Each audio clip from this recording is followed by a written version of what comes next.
Good morning students. Welcome to my online class. जैसा कि आप लोग लेसन नंबर 1 पोइट्री में पढ़ चुके हैं जिसका नाम था द फाउंटेन। तो हम पोइट्री भाग के दूसरे चैप्टर में चलते हैं जिसका नाम क्या है, द साम ऑफ लाइफ। साम मीन्स होता है भजन, ऑफ लाइफ मतलब जीवन का। तो हमारा जो पोइट्री का दूसरा लेसन है वह है जीवन का भजन।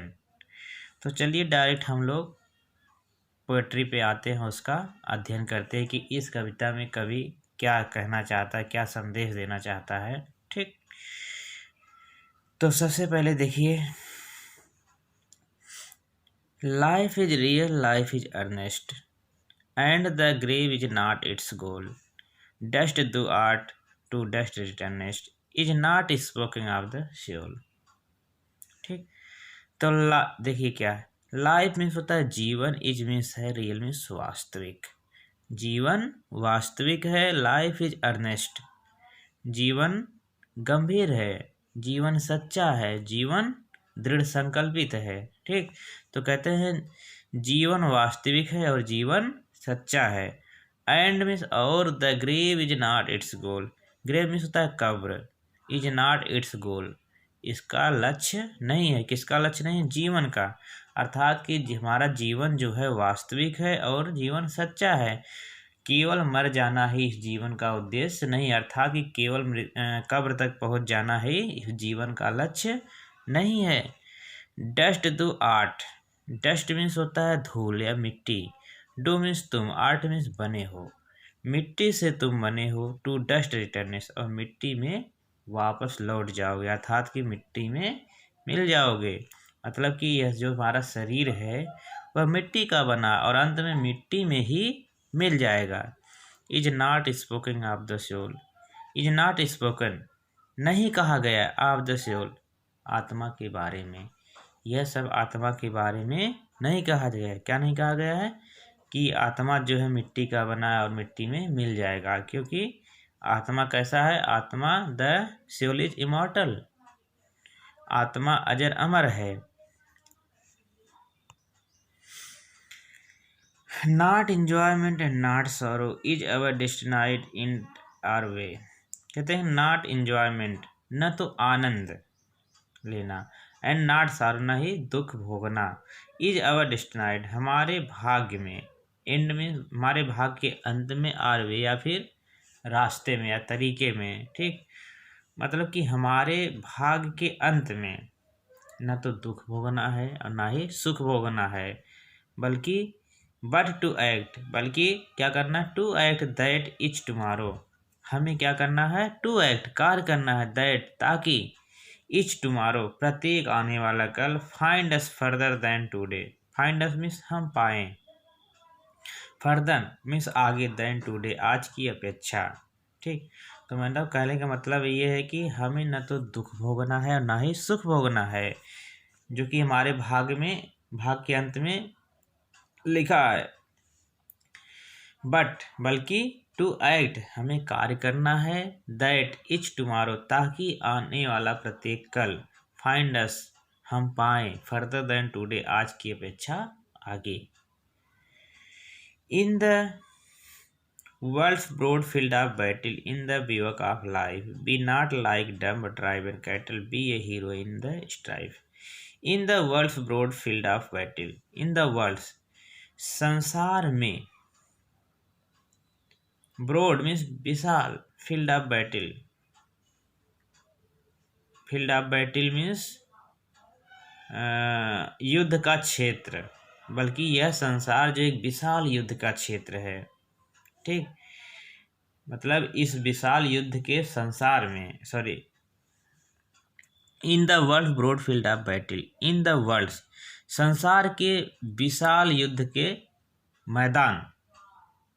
ठीक, मतलब इस संसार के विशाल युद्ध के मैदान में, in the bivouac of life, bivouac means होता है पड़ाव, ठहराव।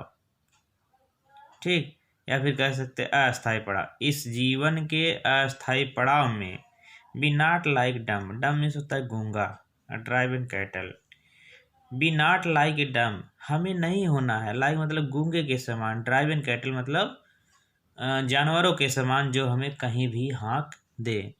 ठीक। Be a hero in the strife, हमें क्या होना है? हीरो, नायक, इन द स्ट्राइफ संघर्ष में, बल्कि हमें संघर्ष में नायक के समान होना है। ठीक। मतलब कवि कहता है कि यह जो संसार है एक विशाल युद्ध के मैदान के समान है। ठीक।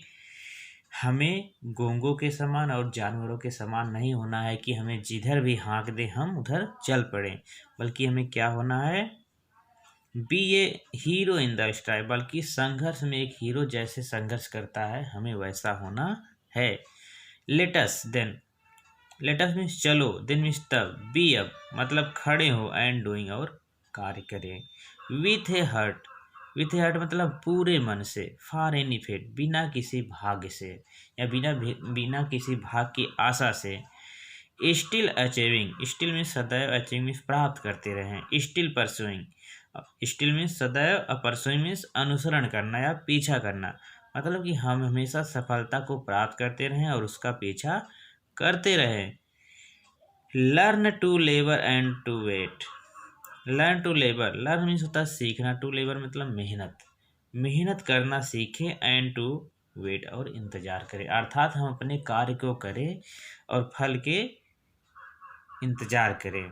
To wait, learn to labour मतलब कि मेहनत को सीखें, एंड टू वेट और इंतजार करें।